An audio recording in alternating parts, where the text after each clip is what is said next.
Supreme court ने comedian समय रैना को राहत दे दी है। समय रैना और उनके साथी 4 कॉमेडियंस पर दर्ज एफआईआर रद्द कर दी गई है।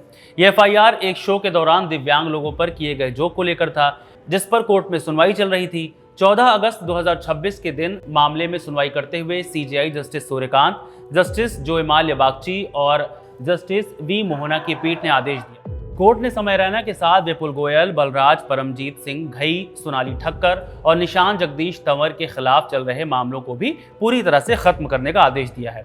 कोर्ट ने इस मामले में न केवल राहत दी, बल्कि समय रैना और उनके साथियों द्वारा दिव्यांगों के लिए जागरूकता फैलाने और फंड जुटाने के प्रयासों की भी सराहना की, क्योंकि समय रैना और उनकी टीम ने कोर्ट से मिले उन आदेशों का पालन किया। कोर्ट ने उन्हें निर्देश दिया था कि वे दिव्यांगों के प्रति समाज को जागरूक करें और उनके कल्याण के लिए पैसे जुटाएं। इन सब के बीच जो सवाल बना हुआ है वो ये कि मशहूर पॉडकास्ट होस्ट और कंटेंट क्रिएटर रणबीर इलाहाबादिया की याचिका पर सुनवाई अभी लंबित क्यों है। हालांकि कोर्ट ने उन्हें पहले ही गिरफ्तारी से अंतरिम सुरक्षा दे रखी है। मीडिया रिपोर्ट्स के अनुसार कोर्ट ने रणबीर इलाहाबादिया के खिलाफ भी एफआईआर रद्द करने का निर्देश दिया है, लेकिन कुछ कानूनी बारीकियों के कारण उनकी याचिका पर अभी अंतिम आदेश आना बाकी हो सकता है। ये मुकदमे दायर क्यों हुए थे और कॉमेडियंस को कोर्ट के चक्कर क्यों लगाने पड़े, ये समझ लेते हैं। विवाद की शुरुआत समय रैना के YouTube show India's got latent के एक एपिसोड से हुई थी। ये विवादित एपिसोड 14 नवंबर 2024 को मुंबई के खार हैबिटेट में रिकॉर्ड किया गया था। इसी शो के खिलाफ क्योर SMA इंडिया फाउंडेशन नामक एनजीओ ने सुप्रीम कोर्ट में याचिका दायर की थी और आरोप लगाए थे। सुप्रीम कोर्ट में इस मामले की सुनवाई लंबी चली। शुरुआत में कोर्ट इन कॉमेडियंस के व्यवहार और टिप्पणियों से काफी नाराज था। टाइम्स ऑफ इंडिया के अनुसार जुलाई 2026 में हुई एक सुनवाई के दौरान कोर्ट ने समय रैना और रणबीर इलाहाबादिया को सेल्फ स्टाइल्ड यूथ आइकन माने स्वघोषित यूथ आइकन कहकर संबोधित किया था और उन पर कोर्ट के आदेशों का पालन न करने के लिए नाराजगी जताई थी।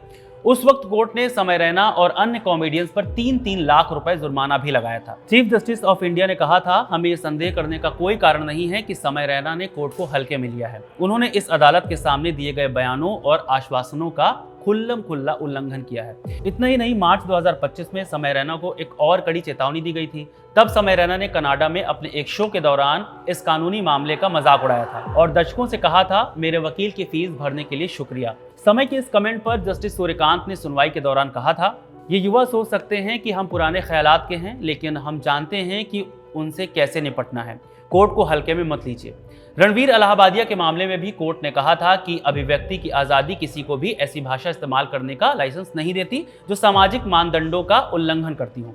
हालांकि बाद में रणबीर को अपना पॉडकास्ट द रणबीर शो दोबारा शुरू करने की अनुमति दे दी गई थी, क्योंकि उन्होंने तर्क दिया था कि उनके रोजगार का एकमात्र साधन है और उनके साथ लगभग 280 लोग काम करते हैं। सभी कानूनी कार्यवाहियों के बीच सुप्रीम कोर्ट ने इन कॉमेडियंस को अपनी गलती सुधारने का मौका दिया था।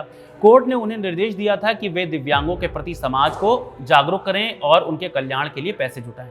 बार एंड बेंच में छपी रिपोर्ट के अनुसार कॉमेडियंस ने कोर्ट में हलफनामा दाखिल कर बताया कि उन्होंने इन निर्देशों के पालन के लिए कई कदम उठाए हैं। जैसे मार्च 2026 में पुणे में विशेष रूप से दिव्यांगों के लिए एक शतरंज टूर्नामेंट का आयोजन किया गया था। कॉमेडियंस के अनुसार उन्होंने अपने शो से करीब लगभग 12.5 करोड़ रुपए जुटाए जा चुके हैं, जिन्हें दिव्यांगों के कल्याण के लिए दान किया जा सकता है। इसके अलावा याचिका दाखिल करने वाले NGO cure SMA India foundation के साथ मिलकर भी काम करने की इच्छा जताई। इन्हीं सारी प्रैक्टिसेस को देखते हुए 14 अगस्त को सुप्रीम कोर्ट का रुख काफी नरम दिखा। कोर्ट ने समय रैना और अन्य कॉमेडियंस के प्रयासों की प्रशंसा की। हिंदुस्तान टाइम्स की एक रिपोर्ट के अनुसार पीठ ने कहा, मन से की गई एक बार की कोशिश भी सकारात्मक परिणामों में बदल जाती है। They are very bright youngsters. यदि उन्होंने सकारात्मक दिशा में काम करना शुरू कर दिया है तो सकारात्मक आउटपुट जरूर मिलेगा। समय रैना अब लेटेंट सीजन 2 रिलीज कर चुके हैं। इस बार वो सिर्फ यूट्यूब पर नहीं बल्कि नेटफ्लिक्स पर भी हैं। पहले सीजन के लिए विवादित शो के लंबे वक्त के बाद 17 अप्रैल 2026 को stand up comedy still alive के जरिए समय ने वापसी की। शो के बीच में समय कई बार भावुक भी हुए। इस वीडियो को समय रैना के यूट्यूब चैनल पर 71 मिलियन से ज्यादा व्यूज मिल चुके हैं।